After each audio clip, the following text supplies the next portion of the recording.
हम लोग फाइनली पहुंच गए हैं नालंदा खंडर के पास। इधर साइड में नालंदा खंडर है हमारा। इधर भारतीय पुरातत्व सर्वेक्षण पुरा पुरातत्व सर्वेक्षण, यही है हमारा उसका गेट। इधर जो आपको गेट दिख रहा है, गेट है। अभी देखते हैं गाड़ी कहाँ पार्क हो सकता है। सब निकल रहा है, एंट्रेंस से कोई जा नहीं रहा है। तो गाइस कैसे भी फाइनली हम लोग पहुंच चुके हैं इधर। हम लोगों को लगा था कि नहीं गेट खुलेगा, गेट बंद हो जाएगा अंदर, तो अंदर जा नहीं पाएंगे। आ गए फाइनली। तो गाइस आज के दौर में भले ही लोग अपना घर छोड़ के बाहर फॉरेन में जाके पढ़ने चल जाते हैं, लेकिन एक समय ऐसा भी था जब हमारा देश भारत शिक्षा का प्रमुख केंद्र हुआ करता था। भारत में ही दुनिया का पहला आवासीय विश्वविद्यालय खुला था, जिसे हम नालंदा यूनिवर्सिटी के नाम से जानते हैं, जहां हम लोग अभी आए हुए हैं। इस विश्वविद्यालय की स्थापना 450 ईस्वी में हुई थी। नालंदा विश्वविद्यालय की स्थापना गुप्त काल के दौरान 5वीं सदी में कुमार गुप्त ने किया था। इस विश्वविद्यालय को बख्तियार खिलजी के आक्रमण के बाद इसे नेस्तनाबूद कर दिया गया था। कहा जाता है कि आक्रमण के दौरान यहाँ पर आग लगा दी गई थी। उस समय नालंदा विश्वविद्यालय के पुस्तकालय में इतनी किताबें थी कि कई सप्ताह तक आग बुझ नहीं पाई। इस आक्रमण के दौरान यहाँ पे काम करने वाले कई धर्मचार्य तथा बौद्ध भिक्षुओं को भी मार डाला गया था। प्राचीन नालंदा विश्वविद्यालय का पूरा परिसर एक विशाल दीवार से घिरा हुआ था, जिसमें प्रवेश के लिए एक मुख्य द्वार था।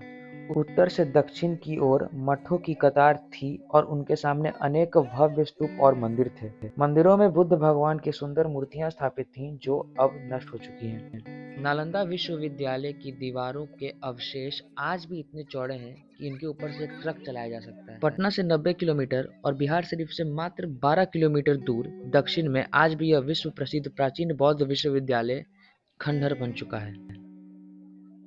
सो गाइज आपको जानकर हैरानी होगी कि इस विश्वविद्यालय में 300 कमरे, 7 बड़े बड़े कक्ष और अध्ययन के लिए 9 मंजिला एक विशाल पुस्तकालय भी था, जिसमें एक समय 3 लाख से भी अधिक किताबें मौजूद होती थी।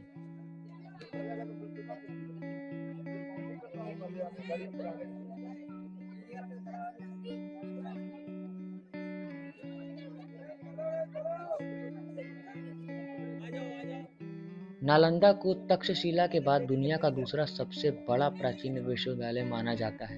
वहीं आवासीय परिसर के तौर पर यह पहला विश्वविद्यालय है जो कि 800 साल तक अस्तित्व में रहा।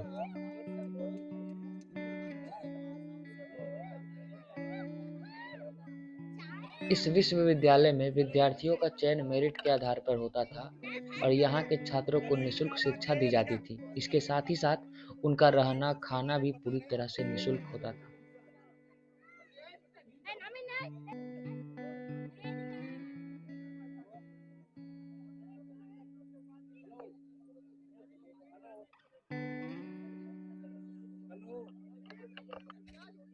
इस विश्वविद्यालय में एक समय में 10,000 से भी ज्यादा विद्यार्थी शिक्षा ग्रहण करते थे और 2700 से भी ज्यादा अध्यापक उन्हें शिक्षा देते थे।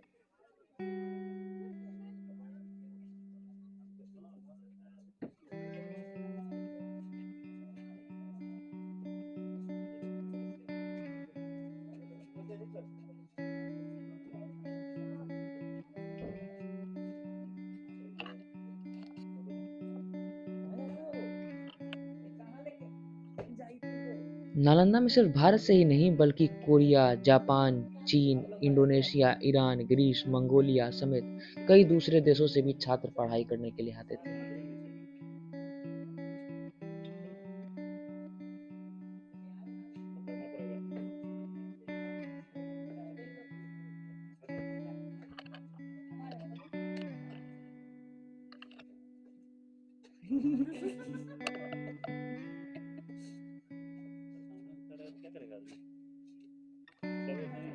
सब वही है। इस विश्वविद्यालय की स्थापना का उद्देश्य ध्यान और अध्यात्म के लिए एक स्थान बनाने का था। कुछ नहीं है।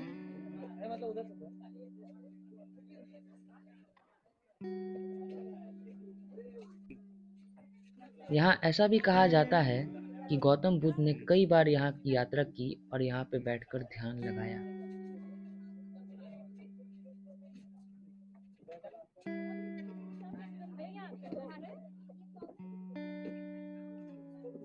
इतिहास के अनुसार नालंदा विश्वविद्यालय में एक धर्मगुंज नाम की लाइब्रेरी भी हुआ करती थी।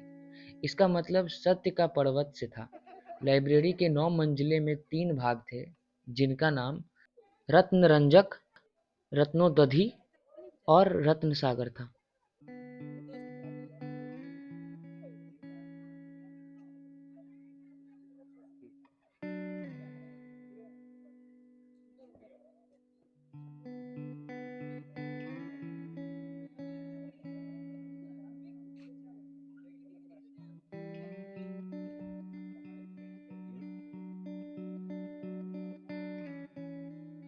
यहाँ पर नालंदा के छात्रों को literature, astrology, psychology, law, astronomy, science, warfare, इतिहास, मैथ्स,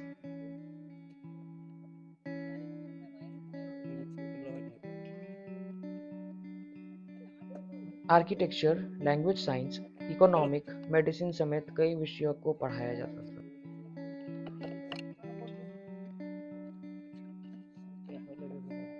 इस विश्वविद्यालय में कई महान विद्वानों ने भी पढ़ाई की थी, यहाँ से छलांग मारो सीधा।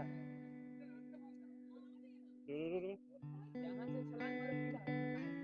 जिनमें मुख्य रूप से हर्षवर्धन, धर्मपाल, आर्यवर्ध, नागार्जुना, धर्मकीर्ति नामक लोग शामिल थे।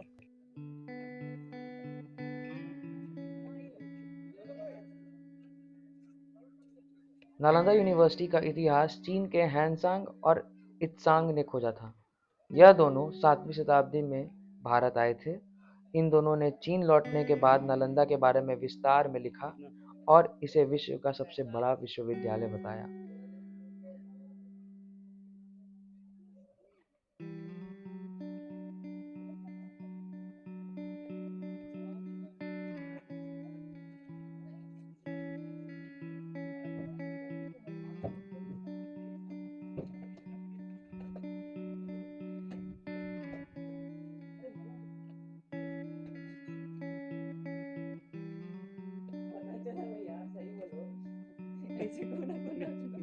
खुदाई के दौरान यहाँ 1.5 लाख वर्ग फीट में नालंदा यूनिवर्सिटी का अवशेष मिला है। ऐसा माना जाता है कि यह यूनिवर्सिटी का सिर्फ 10% हिस्सा है। वो भी गधे होगा जो इतना भीड़ भाड़ में है।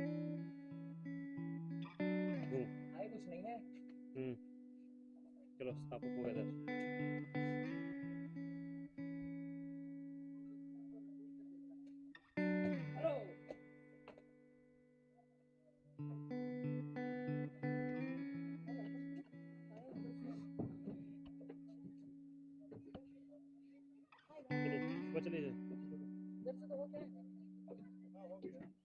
चलिए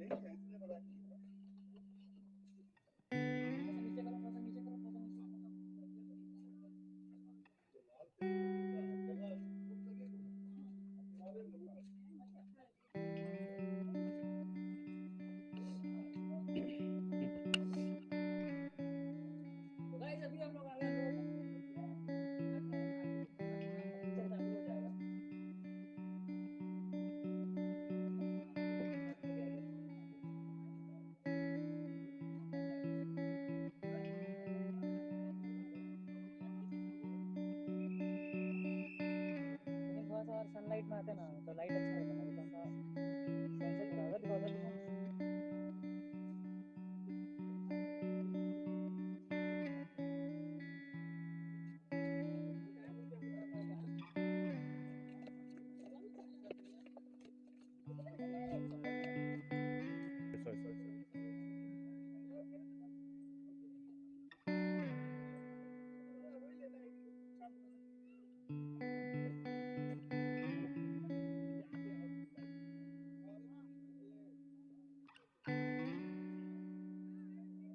आओ मैं देख देता हूँ।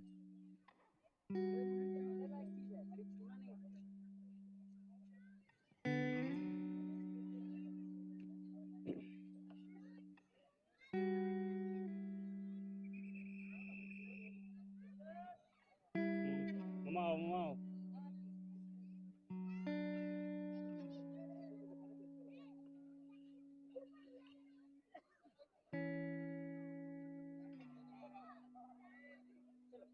आओ दे दो या ठीक है ठीक है। जी जी जी, फोटो सेशन चल रहा है।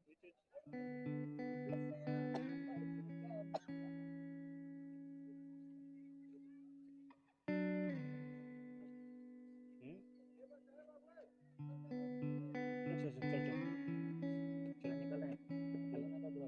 तुम चढ़ रहा था बोलते हो। देखने का मतलब चलो जाने कुछ कर दिया आपने। हट साला सब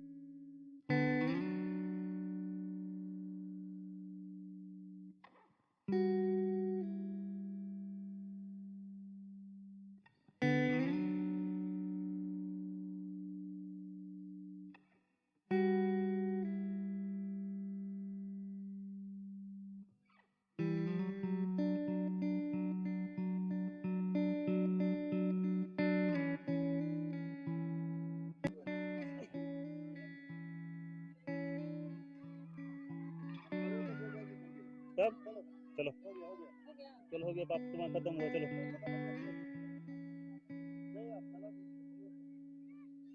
अभी मेरा जाने का मूड नहीं है।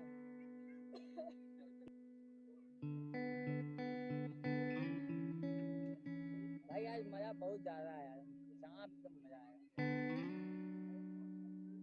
स्कूल का बच्चा सबको देख के याद आता है, इसे लोग सब लाइन में, जैसे देखो सब लाइन से जा रहा था, तो हम लोग भी बच्चा थे, कोई स्कूल का ट्रिप आते थे राजगीर में, मतलब हम लोग को लाइन से हटने नहीं देता था। हट गए ना लाइन से, अगर लाइन से हट के घास